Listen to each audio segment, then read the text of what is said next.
Chegando a informação do Cruzeiro. Alô, repórter Adroaldo Leal. Bora lá, seu Gilberto. Vamos falar do Cruzeiro, 1-0 pra cima do Grêmio lá em Poá.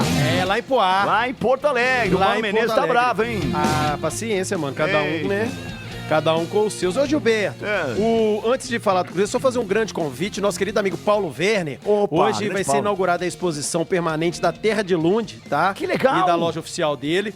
Vai ser lá no Mercado de Origem, no Olhos d'Água. Então, se você quiser conhecer mais sobre essa nossa rica pré-história, acompanhe lá. Leve seus filhos, sobrinhos. Nossa. E detalhe, Gilberto, esse projeto ele tem foco direto na história da minha terra natal, na história de Pedro Leopoldo. Fica difícil quando você vai falar, tá entendeu? Fica complicado. Mas o negócio é o seguinte, Gilberto, vamos ouvir o gol do Cruzeiro na voz do Milton? Vamos começar com o gol. Já não basta a Gabi, agora o Igor também, tá osso. Ué. Se aprende. Atenção, cobrou rapidinho. É só cruzar na grande área, cruzamento da grande área, quem chega de cabeça!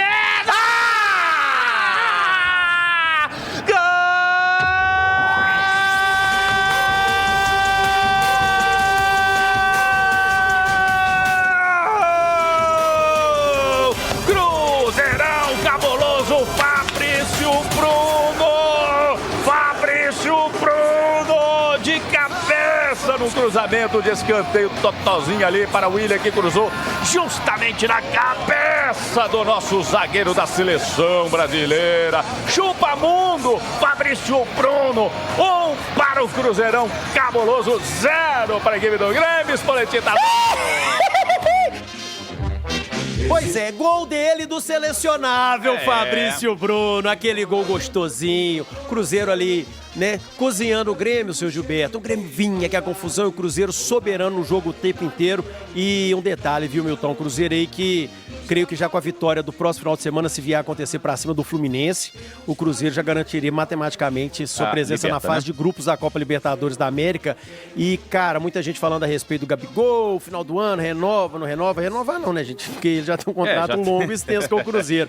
Mas eu acho que o Gabigol seria um cara muito importante pra disputa de uma Libertadores da América. Claro. Hoje, o esquema do Cruzeiro não favorece o Gabigol, tá? O esquema foi feito pro Caio Jorge, inclusive, ontem eles caíram na bobagem, senhores, de deixar o Kahneman mano a mano com o Caio Jorge. Senhora. O Caio Jorge teve uma hora que deu uma estilingada, o Kahneman, tadinho, parecia que os velhinhos correndo na bengala atrás dele, e na finalização, pra sorte do Grêmio e azar do Cruzeiro, a bola explodiu no travessão, né, Milton? O Cássio ontem fechou o gol. Ô, Silvéio, o homem tá pegando demais, meu filho. Olha, eu agora acho que ele já pode ser o segundo galera da Copa do Mundo. Você acha, Silvéio? Eu acho. Desde a época de Corinthians, o senhor queria isso, né? Mas agora ele tá maduro, agora ele tá melhor. José Silvéio. Deixa a bola passar. Mas aí, Milton? Fez uma máquina, tanto é que o escolhemos como o melhor do jogo, porque realmente ele evitou aí um golzinho do Grêmio aí, né? Teve um lanche é ótimo. Teve um lance lá dentro. É muito burro. Não, isso aí, lanche, quem deveria falar era o Padreco. Mas assim, dentro da área... Isso. Cara, deu um chutaço o jogador do Grêmio e o... dentro da pequena área, o Cássio foi lá. E o Cássio foi lá, também. Ele foi lá e fez um defesaço. Então, mas o Silvéio tem uma teoria, hein? O Silvéio costuma defender aqui que o Cássio, o coração dele é gigante. Certo. Como goleiro, sim, gigante. E que nos jogos contra o Corinthians, ele dá uma baqueada. Não, a gente não viu isso. Inclusive, fechou o gol com força contra o Corinthians. Eu acho que dá aquele sentimento de ódio, tá ligado? Tipo, se mostrou você seus fedazões, deu um mundial pra vocês fizeram por caso comigo. O padre falou que não sabe não, mas... É mesmo? O padre assim também. Como o Bidu. O Bidu, quando ele joga contra o Cruzeiro, ele não consegue acertar um cruzamento. Não arruma nada. Era igual o Lucas Silva quando defendia o Grêmio. Agora, sabe o técnico do Cruzeiro, Leonardo Jardim? Ô, Leão, ele é estrangeiro, tá lá de Portugal. Ele falou a respeito dessa difícil vitória da Raposa fora de casa, senhoras e senhores. Extremamente importante, porque sabíamos a dificuldade de jogar aqui contra o Grêmio. Há 8 anos, acho eu, que não ganhávamos. E hoje, através de um jogo positivo, apesar de existir alguns momentos que o adversário também nos criou alguma dificuldade, principalmente na parte final do jogo, um jogo mais direto, um jogo mais de duelos. Mas acho que acabamos por justificar, mas um jogo também com muito equilíbrio em algumas situações. Estamos felizes, 3 pontos mais, em relação àquilo que é o nosso objetivo. É isso aí, Jardim. Eu vou dizer que quando você estava falando, acontece que a equipe do Cruzeiro se portou muito bem contra Coloca o ovo na boca. E contra os times Você quer ir comigo amanhã na Toca da Coloca Raposa, o ovo não? na boca, coloca o ovo na boca. Ovo na boca. Vamos dizer que uma coisa importante é que o Cruzeiro de alguma forma que não faça bravo.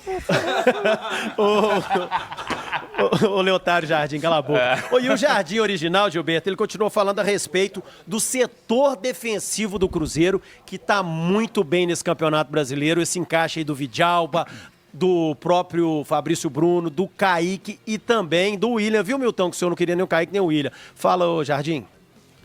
Em relação à nossa estrutura defensiva,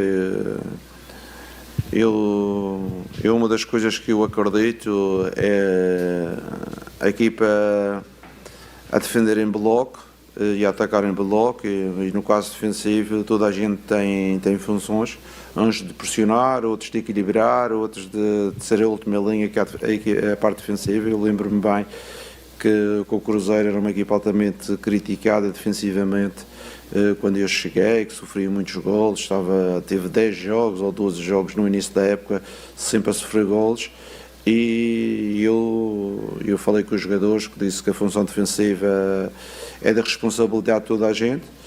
O avançado, os médios, os pontas, toda a gente tem que estar imbuída num espírito defensivo, e é essa forma de nós estarmos que compactamos a equipa. E também em termos ofensivos, ainda hoje quem fez o gol foi um defesa central. Toda a gente tem que estar imbuída no espírito ofensivo também, seja na bola parada, seja no jogo a correr. E por isso é que somos uma equipa, e o nome diz isso, toda a gente tem que ter funções nas duas áreas. Perfeito, perfeito. E ele foi perguntado também, Milton, uma dúvida que o senhor tem. O lado esquerdo do Cruzeiro, aquela disputa entre Arroio e Sinisterra. Sinisterra e Arroio. Olha só o que o Jardim falou. Fala, Jardim. São dois jogadores, em princípio têm pés contrários, não é? Um é canhoto, outro é destro, mas são jogadores com qualidade técnica. São jogadores que ainda não vivem os seus melhores momentos, porque são jogadores que, por um motivo ou outro, jogaram pouco ao longo da época, um por lesão, outro por opções, mas são jogadores que nós acreditamos que no presente já nos estão a ajudar, mas no futuro vão ser mais competitivos e ainda vão ser melhores. Perfeito, é isso mesmo. O Arroio ainda, Milton, ele não está com aquela confiança toda que precisa ter. Você vê que ele ainda está correndo meio travado, meio assim com medo. O Cruzeiro tem feito esse trabalho com ele. Agora, quer dizer, o Arroio não, né? O Sinisterra, que está assim, meio travado. Agora, o Arroio bate falta, cara. Que talento, é impressionante. Viu? Quase fez um golaço de falta ontem mais uma vez. Enfim, ele é liso, é atrevido, alegria, ousadia, futebol moleque, que há muito o Cruzeiro não tinha ali pelo lado esquerdo, né? É muito bom, cara. É um jogador. E porque você pensa bem, já é a terceira, quarta partida aí, praticamente, do Arroio. E ele foi bem em todas, assim. Ele não teve um momento, fala, nossa, tá mal o Arroio, não sei o quê. Não, é aquele, como você disse, é um jogador atrevido, ele vai pra cima mesmo, chama o jogo pra si. Não afina não, ele leva pra dentro dos caras. Isso é muito legal. Bate falta muito bem, chuta forte. Então, assim, cara, foi uma grata surpresa realmente a contratação desse jogador, né? E agora falta ao Sinisterra ter exatamente essa sequência, né? Essa confiança, mas também não tiro a razão dele pelas lesões, né? Então aí o jogador fica assim com medo até de forçar um pouquinho mais ali, ter outra lesão, já que ele teve essa sequência muito grande. Mas é psicológico, né? Também é um pouco psicológico. Mas então o Cruzeiro tem que fazer o trabalho. É tempo também. Ele vai ter tempo depois de fazer aquela pré-temporada. Agora, quer dizer, se bem que a pré-temporada vai ser mais curta, né? Agora, temos que entender que o Sinisterra é um baita de um jogador também. Que isso, hein? Exatamente. São dois bons atletas. O Cruzeiro que certamente vai se reforçar para a próxima temporada. Tá no mercado em busca de atletas. E um detalhe, viu? Domingão, então, às 4 horas da tarde, tem Cruzeiro e Fluminense no Mineirão. Horário bom. A princípio, carga de ingresso 45 mil, mas o Cruzeiro solicitou o aumento dessa previsão de público para 52 mil torcedores, com a abertura do setor roxo superior. E se a procura pelos ingressos continuar do jeito que tá, Milton, deve abrir mais setor e vai bater os 60 mil de novo. Eu não tenho dúvida. Eu acho que principalmente com a vitória de ontem. Não, com certeza. Com a vitória de ontem, o torcedor se anima mais. Já estava animado. O time tá bem, né, cara? O time tá bem, é gostoso de você assistir. E aí, cara, você pode ter certeza. Cabide, se quiser ir apostar mais um lanchinho aí, tá de boa. Pra mim chega a 60 mil. Pois é, então é isso, seu Gilberto.